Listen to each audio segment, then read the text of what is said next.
Vamos a dar inicio a nuestra revista de prensa, hoy también en Estados Unidos, porque las reacciones en los editoriales de los medios tras el anuncio de Joe Biden de presentarse a la reelección no se hicieron esperar y por ello saludo en el estudio a Marta Moya. Marta, bienvenida.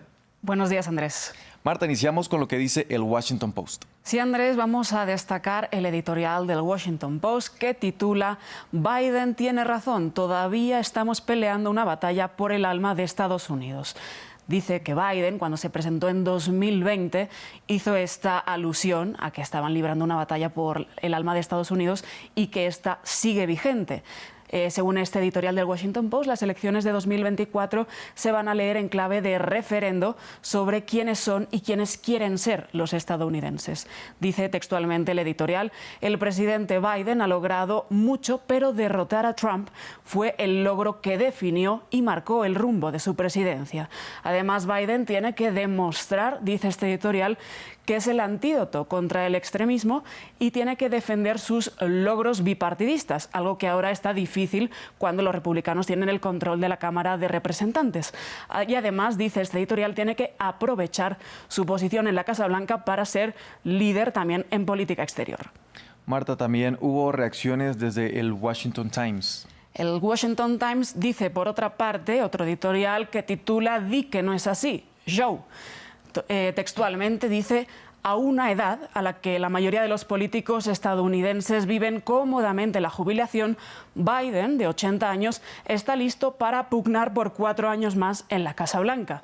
Dice que Biden se presenta a esta candidatura para las elecciones de 2024 con unas encuestas que contra Donald Trump le salen a favor.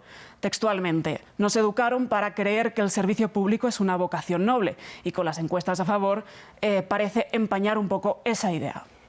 Marta, precisamente una de las críticas más recurrentes a la decisión de Biden de una reelección es su avanzada edad, ya que de ganar un segundo mandato terminaría su periplo político con 86 años. Y estas críticas están reflejadas en múltiples caricaturas. Muéstrenos. Así es, y vamos a empezar, Andrés, con el Times, este periódico británico, con una viñeta del mítico Peter Brooks, en la que vemos el escudo de Estados Unidos y al presidente Joe Biden disfrazado como el águila calva, que es este emblema de poder y de valores en el país, pero vemos al águila con un andador y que en el título de ese escudo dice no corriendo por la presidencia, sino arrastrando sus pies. Por otra parte, hemos destacado también 3 viñetas de Cartoon Movement. La primera es de la caricaturista taiwanesa Stelina Chen, que titula Despacho Oval a prueba de Biden. Entonces vemos el escritorio de Joe Biden con solo una silla de ruedas, un gotero de suero y un bastón tirado en el suelo. La segunda viñeta que destacamos del Cartoon Movement es del alemán Harm Wengen, que es una imagen muy gráfica de Joe Biden que hace ese juego de palabras con Parque Jurásico y titula Jurassic Park. Y por último hemos destacado al viñetista alemán Markus Grolich con una viñeta que muestra esa polarización en Estados Unidos con Biden y Trump, los dos con sus respectivos andadores, portando los logos de cada uno de los partidos demócrata y republicano, y a Biden que dice mientras que tiene que él acabar ese trabajo, que es el lema que empleó ayer para lanzar su campaña, Trump ya emplea su clásico, hacer América grande otra vez.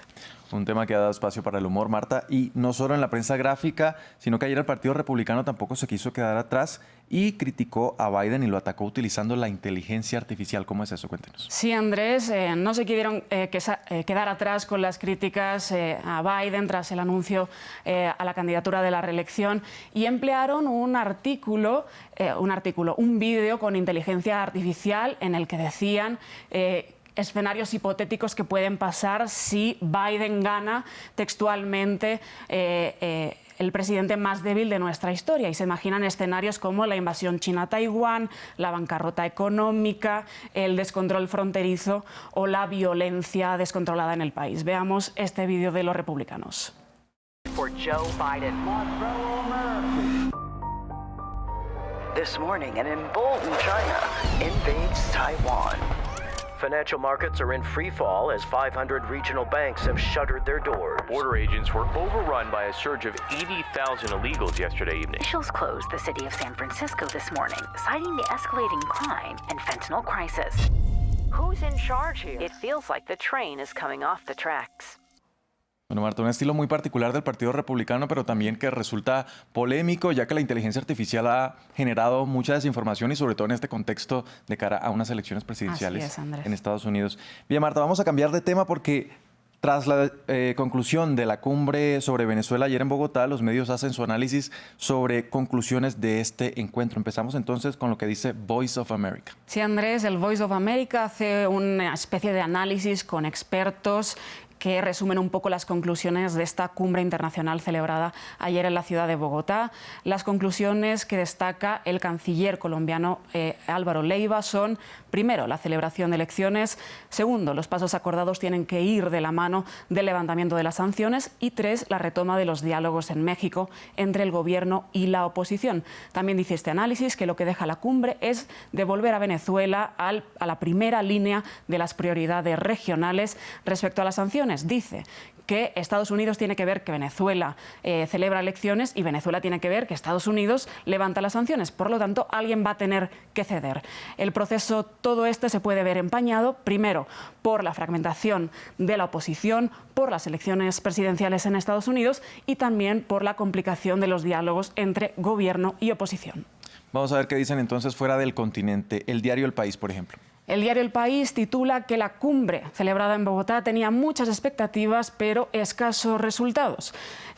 Textualmente dice: si es difícil que 20 países se pongan de acuerdo en algo, que lo hagan sobre Venezuela y en unas 3 horas parece misión imposible. Además dice que algunos de esos países que ayer estuvieron presentes ni siquiera firmaron un documento conjunto con estos 3 puntos, sino que fue una decisión unilateral de Colombia.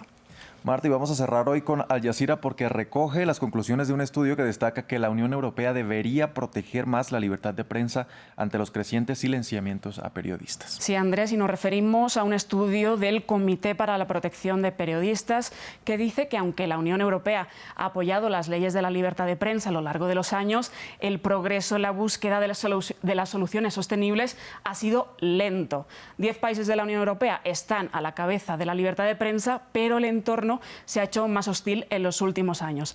Amenazas online, asesinatos a una periodista maltesa en 2017, a otro periodista polaco en 2018, los 10 periodistas que han muerto en el primer año de la guerra en Ucrania, el acoso de los poderes fácticos, todo ello, dice este Comité para la Protección de los Periodistas, que son amenazas que enfrentan los periodistas en Europa y que la Unión Europea debería proteger más la libertad de prensa, no solo en la Unión Europea, sino también fuera, y dar protección a aquellos periodistas refugiados que piden asilo dentro del bloque comunitario. Marta Moya con el repaso de lo que dicen los medios de comunicación. Muchas gracias. Gracias, Andrés.